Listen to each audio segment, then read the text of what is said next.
دوما واحد إبداع قراءة جديدة في المشهد الثقافي والإبداعي، ونحن نعيش فرحة الشعب المصري بهذا الإنجاز الكبير. قناة السويس الجديدة شريان حيوي يمد الاقتصاد المصري بزاد جديد. فرحة الشعب المصري دائما يعني تجد انعكاساتها في إبداع ونباء الإقليم.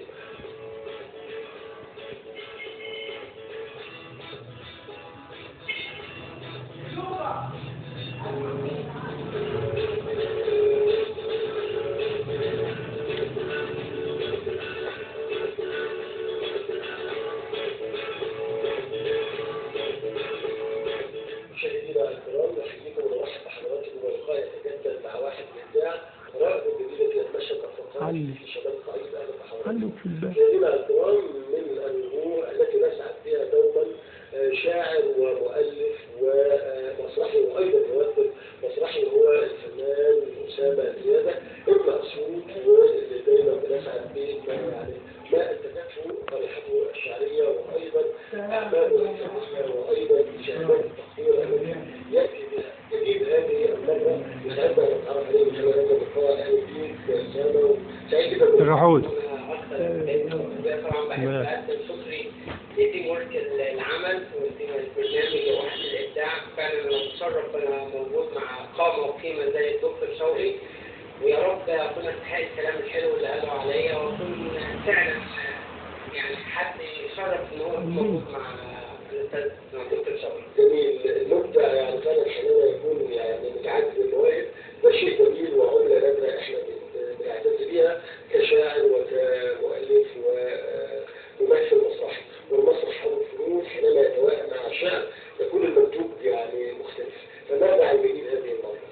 الجديد ان انا شغال دلوقتي حاليا في عمل مسرحي اسمه حكاية اخلاق. بقالي شهر شغال بروفات، وان شاء الله باذن الله عندي لجنة حكم جاية يوم الثلاث من القاهرة هتعتمد في مسرح خط ثقافة القصية.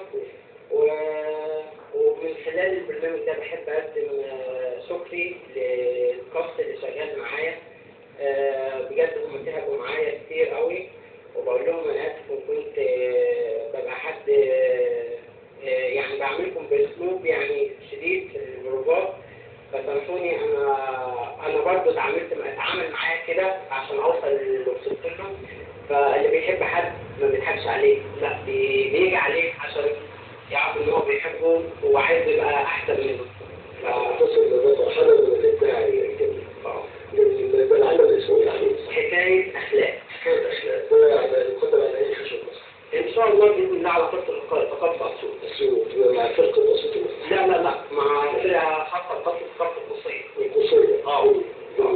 جميل. طيب برضه عايزين نتعرف برضه اكثر على الشعر. نستمع الى قصيده كده تحمل تزاوج في الشعر مش ممكن قبل ما ابدا الشعر بحب اهني الشعب المصري بحدث يا رب يكون هيكون عند حسن ظن المصريين بيه، وهو افتتاح قناه السويس.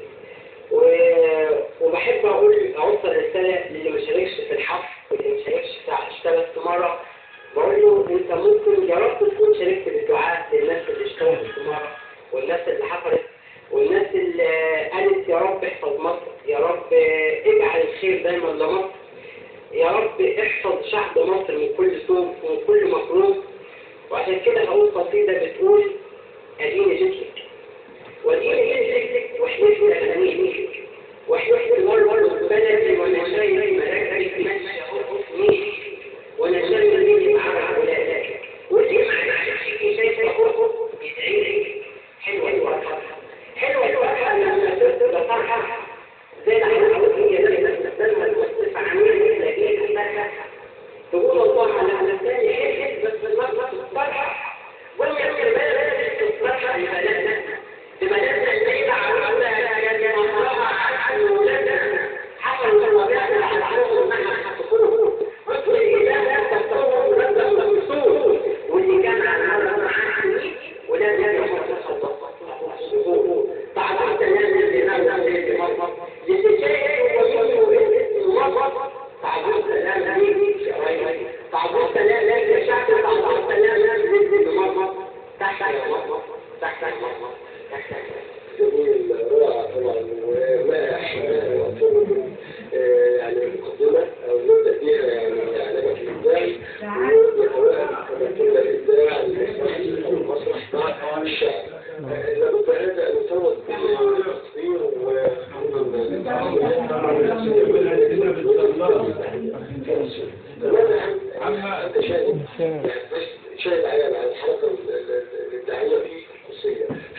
فيها مواهب انا بصراحه ما شفتهاش في اي مكان، بس ينقصنا اشياء كتير.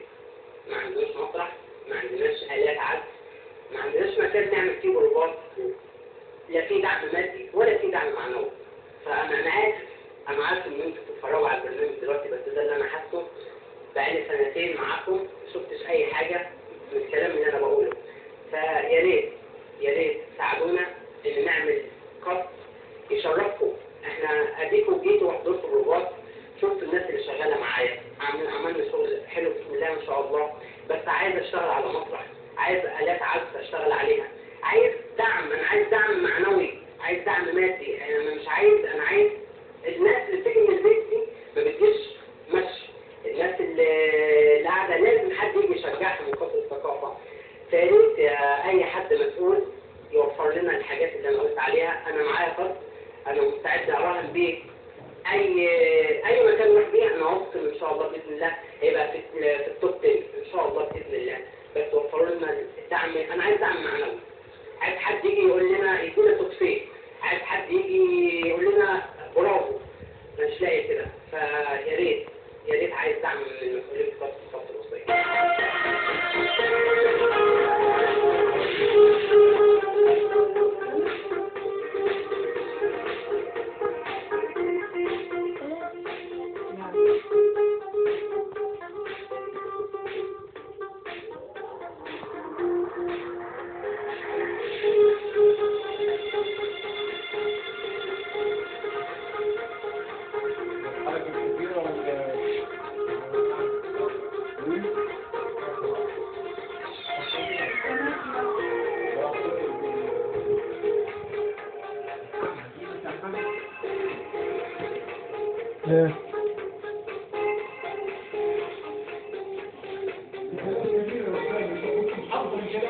ولا طلع منه كده كلام كبير والله صح وتكتم وتفكير والحاجات دي بتحضرها ولا ايه؟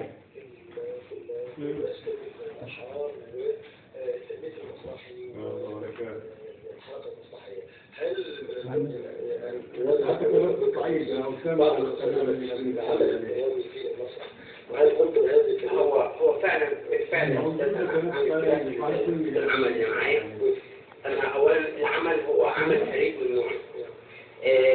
يعني جمعت فيه خدت التوتال بتاع الورك، العمل الناجح. فبدأت شغلي بأغاني وطنية، بدأت شغلي ازاي في ناس بتحارب مصر، في ناس بتقول اللي هو حكاية أخلاق.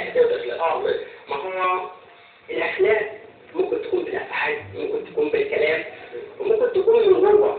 يعني أنا ما ينفعش أحكم على واحد في الكفر من بره.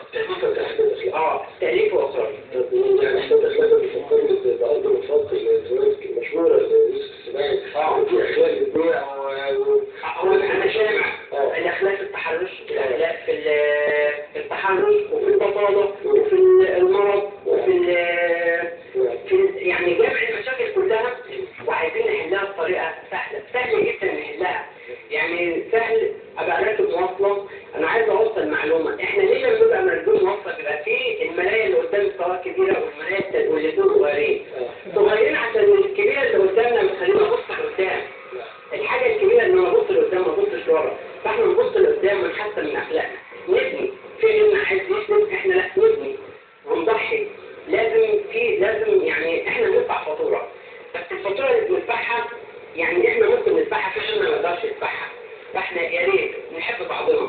الابداع ده مش شرط ان انا اقف على مسرح عشان ابقى مبدع، مش شرط ان انا اقف قدام كاميرا عشان ابقى مبدع. لا، انا ممكن من ورا الكاميرا ابقى مبدع، ممكن وانا مش في الشارع ابقى مبدع، ابقى قدوه لغيري بالكلام وبالافعال.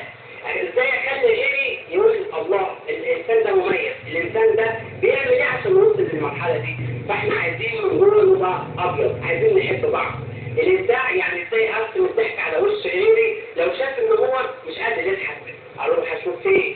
هو ده الابداع. الفن رساله، بس ازاي اوصل الرساله دي صح، اوصلها بطريقه. دلوقتي احنا الرساله بتاعتنا ان انا اطلع ابقى بطل بالسنجه وبالحشيش هو ده البطل. لا، عمر ما كانت دي بطوله.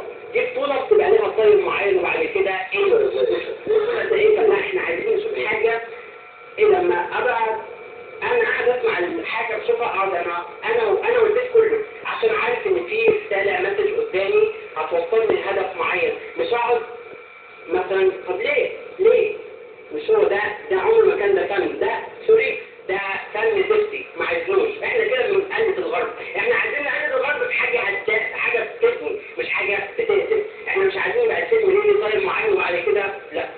فيا ريت دي كانت الرسالة الفنية اللي حكايه اخلاق وعلى سبيل المسيرة. ولابد للجهد المتميز من تكريم كان شايف تكريم من ملتقى القصية الأدبي وحول السنة دي كان شهر رمضان.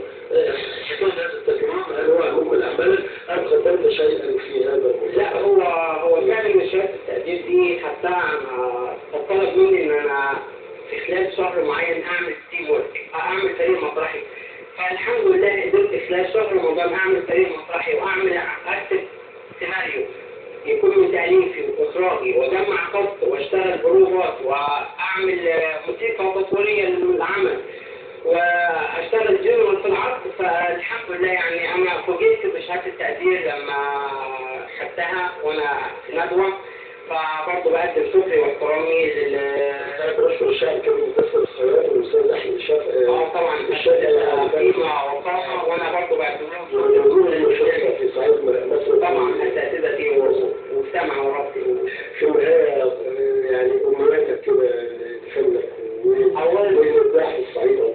أولا أمنياتي يا أستاذي، أنا أولا كشاب أنا متفائل خير، وبقول لكل الشباب تفائلوا خير. اللي جاي ده بتاعنا احنا بإيدينا نعمر ونغير ونبني. فيا ريت كل حد شايف عنده حاجة حلوة يطلعها، ما يكتبش. أنا هتكتب وتقعد لا، هتضحك غيرك وقاعد في البيت مش هينفع، هتبقى قدوة وقاعد في البيت مش هينفع. فيا ريت كل واحد جواه حاجة حلوة يطلعها. أنا ممكن أنا بتكلم النهاردة مش عارف مين بعد هيتكلم. أنا دلوقتي محدش عارف عمره قد إيه، محدش عارف هيموت إمتى، بس المفروض الواحد قبل ما يموت يبقى سايب رسالة حلوة. فيا ريت رسالة لكل الشباب، ابنوا وعمروا بكرة بتاعنا، غيروا، حاولوا تطلعوا كل الحاجة الحلوة اللي جواكم. كل حد جواه رسالة هيقدر يوصلها بس بخير. حب مصر عشان مصر بتاعتنا مش بتاعت حد. جميل. الشاعر والمؤلف والممثل المسرحي ابن قصية أسيوط أسامة زيادة، سعيد جدا بهذا اللقاء وأتمنى لك التوفيق في المستقبل. ربنا يخليك وانا سعدت اكتر يا استاذ.